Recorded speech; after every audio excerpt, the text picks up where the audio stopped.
Hi everybody, it's Brianna back for week 7, our final discussion board. Let's go.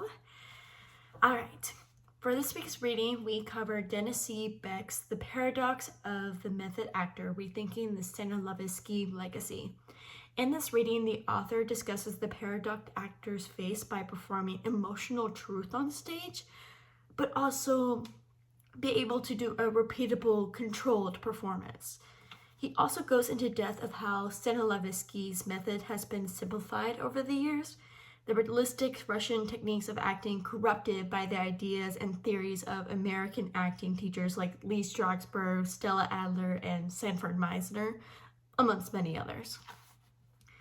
The paradox of emotional truth and consistency baffles me.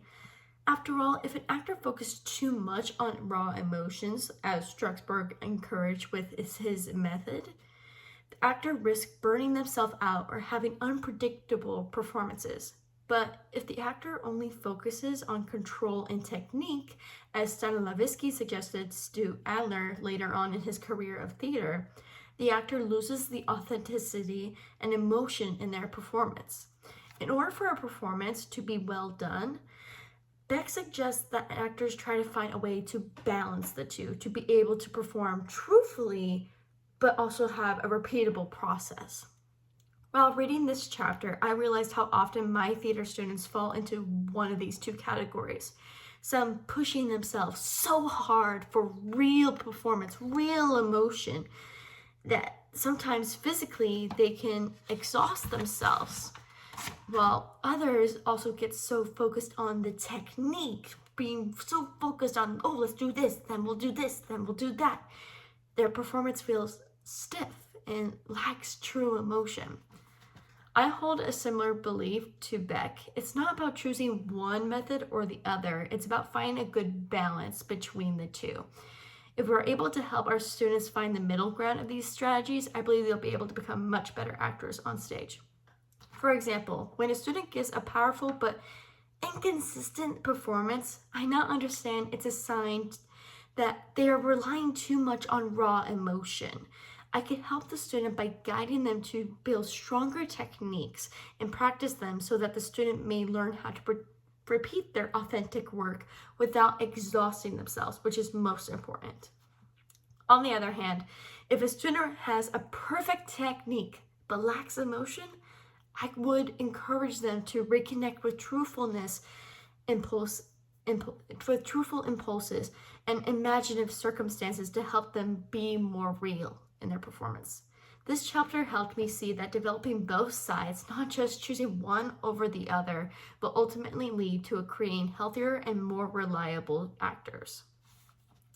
Another takeaway I want to mention from this chapter was the insistence of actors to focus on the possibilities of the future rather than past products.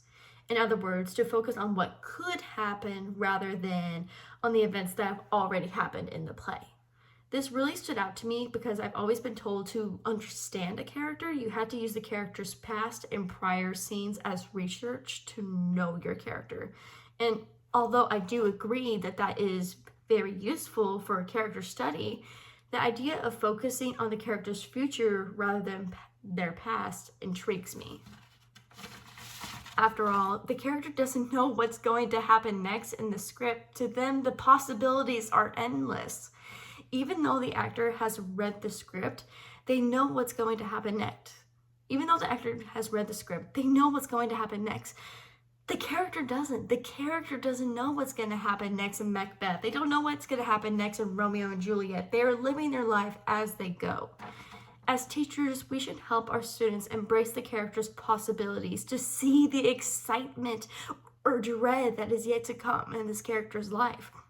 If our students are able to do that, not only will they build a better connection with their character, but their performance will become more realistic as they build more life to their character.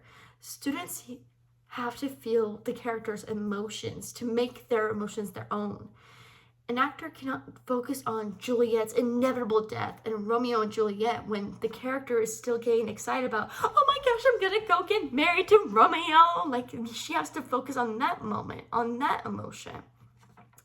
The actor has to be in the moment, to forget the script and feel the character, to feel their excitement, to feel their dread, their anxiety, everything. They have to focus on the future, on the possibilities, in order to help their performance become realistic and authentic. Thank you for watching.